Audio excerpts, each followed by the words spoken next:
বর্তমান বাজারে যেভাবে ঝুঁকি বাড়ছে, শেয়ার বাজার হোক বা প্রাইভেট ইনভেস্টমেন্ট, সাধারণ মানুষ এখন নিরাপদ অথচ লাভজনক বিকল্প খুঁজছেন। ঠিক এই সময় সরকার নিয়ে এসেছে এমন 3টি প্রকল্প যেখানে বিনিয়োগ করলে আপনার টাকা থাকবে সুরক্ষিত আর মিলবে নিশ্চিত 8.2% রিটার্ন। শুনতে অবিশ্বাস্য হলেও এটাই বাস্তব। চলুন এবার জেনে নেওয়া যাক সেই 3টি সরকারি প্রকল্প ঠিক কী কী, যেগুলো এই মুহূর্তে বাজারে সবচেয়ে বেশি চর্চায় আর যেগুলোর বদলে দিতে পারে আপনার সঞ্চয়ের ভবিষ্যৎ। যদি আপনার বয়স 60 বছর বা তার বেশি হয়, তাহলে সিনিয়র সিটিজেন সেভিংস স্কিম হতে পারে আপনার জন্য সেরা অপশন। এই স্কিমে এখন সরকার দিচ্ছে 8.2% সুদ। 5 বছরের জন্য লগ্নি করে আপনি নিশ্চিত রিটার্ন পাবেন। বেসরকারি বা সরকারি কর্মীরা যারা ইপিএফ এ টাকা রাখছেন, তারাও পাচ্ছেন আকর্ষণীয় রিটার্ন। সাম্প্রতিক হারে ইপিএফে 8.15% সুদ ঘোষণা হয়েছে, যা নিরাপদ এবং কর সুবিধা সহ সেরা বিকল্প।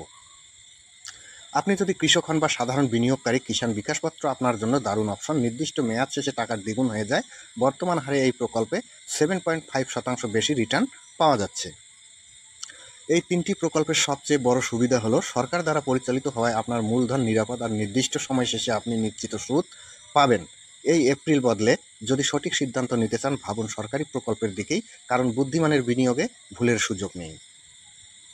এই ধরনের গুরুত্বপূর্ণ অর্থনৈতিক আপডেট পেতে আমাদের পেজ ফলো করুন এবং আমাদের ইউটিউব চ্যানেল সাবস্ক্রাইব করে আমাদের সঙ্গেই থাকুন।